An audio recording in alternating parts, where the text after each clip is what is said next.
Massive rotating systems are common sights, like the giant observation wheels towering over fairs and festivals. These structures spin constantly around a fixed central axis. Turning a body follows a different logic than pushing one in a straight line. Imagine trying to open a heavy, solid wood door.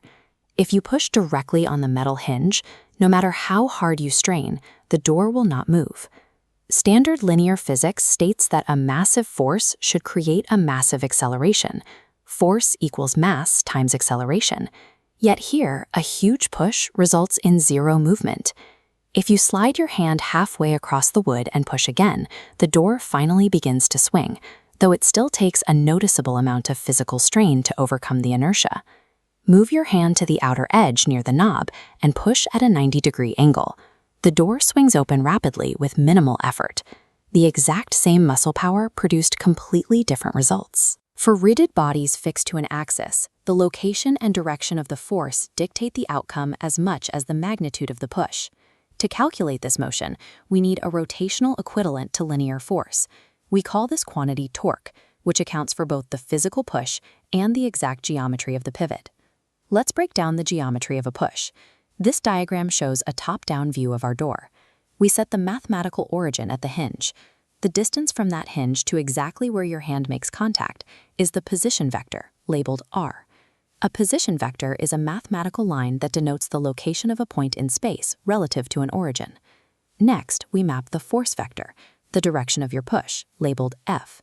The angle formed between the physical door and your incoming push is theta. Torque is defined mathematically as the vector product of these two lines.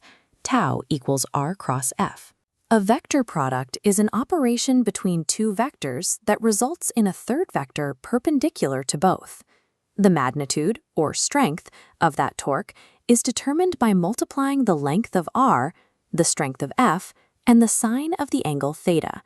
This equation resolves the door paradox.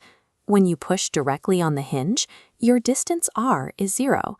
Multiply any force by 0, and the resulting torque is 0. The door cannot turn. If you press on the outer edge but push straight in, parallel to the wood, your angle theta is 0. The sine of 0 degrees is 0. Once again, the force translates into 0 torque. To get the maximum possible spin for your effort, you need a 90-degree angle. The sine of 90 degrees is 1, allowing the full power of your push to convert into rotational motion. This diagram shows the true three-dimensional nature of torque.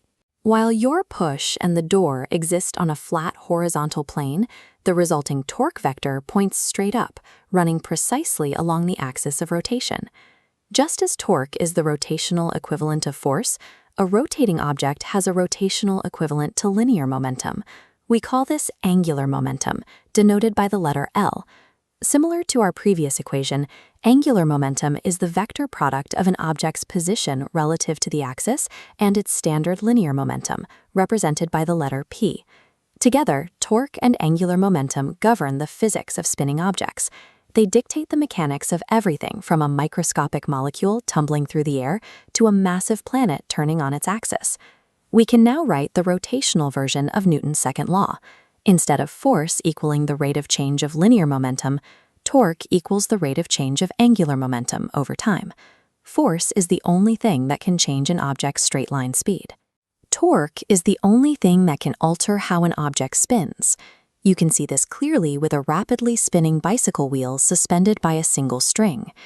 Gravity pulls down on the wheel's mass, generating a torque. That torque forces the entire axis of the wheel's angular momentum to precess in a circle around the string. Precession is a steady change in the orientation of the rotational axis of a spinning body. But what happens when there is zero external torque acting on a system? The time rate of change drops to 0. The system's angular momentum remains constant, conserved indefinitely. To see this conservation in action, look to the cosmos. Billions of separate ice and rock particles orbit Saturn, suspended in the vacuum of space. With no external torques to slow them down, this massive system maintains its rotation across eons. By understanding the mathematics of the pivot and the vector geometry of a push, we can calculate the exact forces required to open a heavy door and predict the precise celestial mechanics of the stars.